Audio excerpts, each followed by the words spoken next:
नमस्कार, आप देख रहे हैं सत्य हिंदी और मैं हूं आपके साथ कृति सिंह। ईरान इसराइल तनाव के बीच एक नाम आपके सामने बार बार आ रहा होगा। वो है ईरान के supreme leader ayatollah Ali Khamenei का।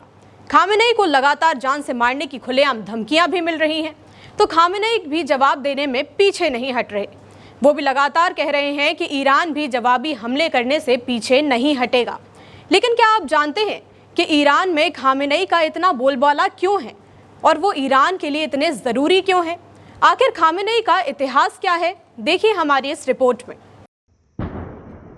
इजराइल और ईरान के बीच युद्ध पूरे परवान चढ़ चुका है। ऐसे में सभी की निगाहें जिस शख्स पर टिकी हैं वो है अयतुल्ला अली खामनेई। 86 साल के ईरान के सर्वोच्च नेता 35 साल से ज्यादा समय से सत्ता पर काबिज हैं। वे ईरानी क्रांति, प्रतिबंधों और युद्धों के बाद अब इजराइल के साथ खुले टकराव के दौरान देश की अगुवाई कर रहे हैं। 1939 में मशहद में एक साधारण मौलवी परिवार में जन्मे खामनेई ने इस्लामी धर्म ग्रंथ का गहराई से अध्ययन किया। युवा छात्र के रूप में वे अयतुल्ला खुमैनी के विचारों से प्रभावित हुए। खुमैनी ने 1979 में ईरान में इस्लामी क्रांति का नेतृत्व किया था और शाह मोहम्मद रजा पहलवी की पश्चिम समर्थित राजशाही को उखाड़ फेंका था। खुमैनी की अगुवाई में शाह की राजशाही 1979 में उखाड़ फेंकी गई। उस समय खामनेई उनके सबसे भरोसेमंद सिपहसालारों में से एक बनकर उभरे। जून 1981 में खामनेई एक बमबारी में गंभीर रूप से घायल हो गए। उनका दाहिना हाथ हमेशा के लिए लकवे का शिकार हो गया, लेकिन इस्लाम के लिए समर्पित शख्स के एक रूप में उनकी छवि काफी मजबूत हुई। 1981 में वे ईरान के राष्ट्रपति चुने गए। वे ईरान इराक युद्ध के दौरान 2 कार्यकाल तक राष्ट्रपति रहे। 1989 में खुमैनी की मृत्यु के बाद खामनेई को सर्वोच्च नेता नियुक्त किया गया। हालांकि उनकी धार्मिक साख उतनी मजबूत नहीं थी।